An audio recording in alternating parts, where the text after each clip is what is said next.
Salut à tous, aujourd'hui on est avec Jean-Pierre Dolly qui est un vrai spécialiste du management en entreprise, qui a aussi écrit un livre qui s'appelle L'accordeur de talent que je vous recommande de lire bien évidemment. Jean-Pierre, aujourd'hui on a envie de parler d'un sujet qui est hyper important dans une entreprise, c'est la gestion de crise. Comment est-ce qu'on gère une crise? Alors des crises, il y en a plusieurs évidemment dans l'entreprise, il va peut-être falloir commencer par délimiter ça. Comment est-ce qu'on peut gérer les crises en entreprise? Alors effectivement, il faut préciser, il y a plusieurs sortes de crises. Il y a des crises un peu structurelles, conjoncturelles, des crises économiques, financières, face auxquelles le manager de proximité en plus Ne peut rien pas faire. grand-chose. Puis il y a les crises qui surviennent à l'occasion par exemple d'un défaut d'un produit, une crise liée à un mouvement social, à une pollution par une usine par exemple, bon, etc. L'important dans toutes les entreprises, PME comme les grandes, c'est de s'y préparer. Il faut anticiper. C'est-à-dire créer une vraie politique de gestion de crise, avec une cellule de crise, avec des gens préparés, formés, avec la rédaction d'un guide de crise, avec lequel chacun sait ce qu'il aura à faire si la crise survient, Eh oui. et avec dans ce guide de crise un chapitre important sur la communication de crise, autant en interne, avec les salariés, etc., les parties prenantes de l'entreprise interne, et puis les parties prenantes externes de l'entreprise, notamment les médias ou les politiques, de la municipalité, etc. C'est un peu une organisation militaire en quelque sorte. Chacun connaît son rôle, ou une organisation même dite sportive. Je veux dire, chacun connaît son rôle, a quelque chose à attribuer. Absolument. Alors militaire peut-être pas, mais en tout cas, voilà, il y a une organisation à mettre en œuvre. Et ce qui est très intéressant, c'est qu'on fait tout ça en espérant qu'on n'aura jamais à s'en servir. Oui. C'est ça le paradoxe.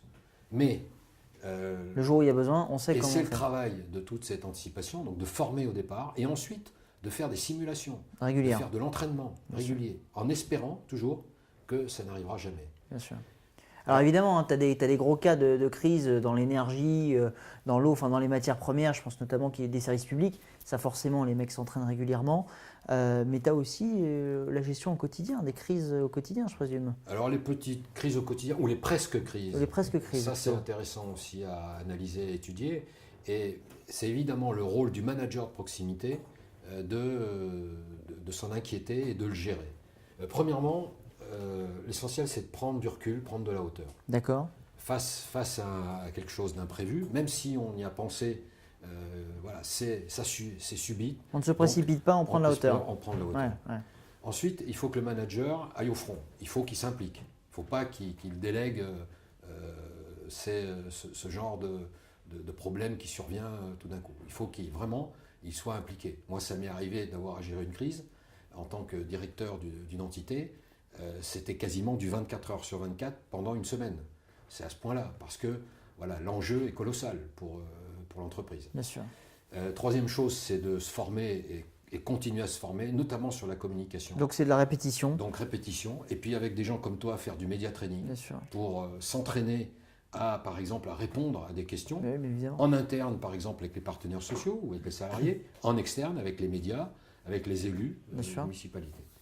La quatrième recommandation que je peux faire, c'est motiver et fidéliser les salariés. C'est-à-dire, les salariés sont déstabilisés lorsqu'il y a une crise, même si ce n'est pas dans leur périmètre.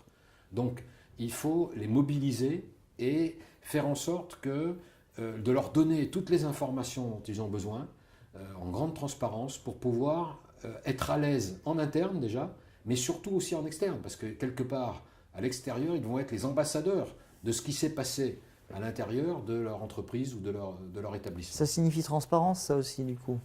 Ça signifie transparence, ça signifie aussi, qui est une autre recommandation, qui est d'encourager voilà, la confiance, la disponibilité, Bien l'écoute, sûr. la coopération, la solidarité, etc. Un autre point très important, qui est une recommandation importante, c'est de ne pas arrêter complètement l'entreprise, sauf si la crise fait que l'entreprise a dû s'arrêter. À ZF, ils ne se sont pas posé la question. Non. Mais si c'est une crise limitée à un périmètre de l'usine ou de l'entreprise, continuer par exemple, ou profiter peut-être par exemple d'un arrêt d'installation pour faire de la formation, Bien sûr. pour faire beaucoup de communication et de formation, pour sortir plus fort quand la crise sera réglée.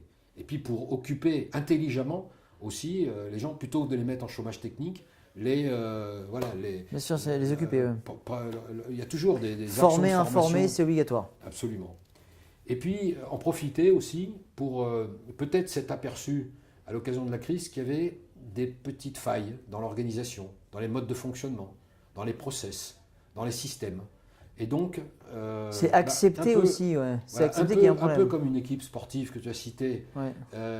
On dit souvent qu'on apprend plus des échecs que des victoires. Obligatoirement. Et bien là, voilà, une partie d'échec, mais qui n'est pas un échec volontaire, c'est un échec subi par une crise d'un produit alimentaire par exemple, la crise d'une grève, etc.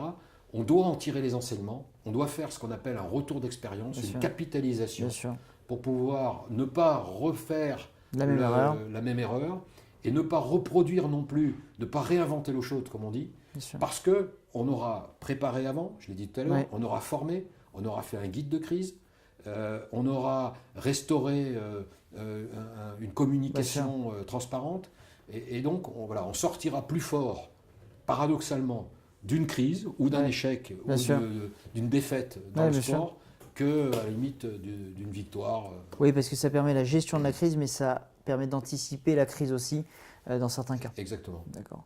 Bah, écoute, merci en tout cas. Ces 8 recommandations, je ne sais plus exactement, 7. étaient quand même 7, tu vois, c'était pas mal. Chiffre magique. Non, ces recommandations étaient hyper importantes. Merci Jean-Pierre de nous les avoir données. Si vous voulez retrouver plus d'informations, bien évidemment, je vous recommande d'aller sur le site Dolly Partners de Jean-Pierre Dolly, justement, pour peut-être enrichir un petit peu le débat, découvrir d'autres cas pratiques ou d'autres histoires aussi que vous raconte Jean-Pierre, ou parfois même lui poser directement des questions. Ça peut vous être très utile. Qu'est-ce qu'on fait, Jean-Pierre ? On se retrouve pour une nouvelle vidéo bientôt. Avec grand plaisir, Damien. Ça marche.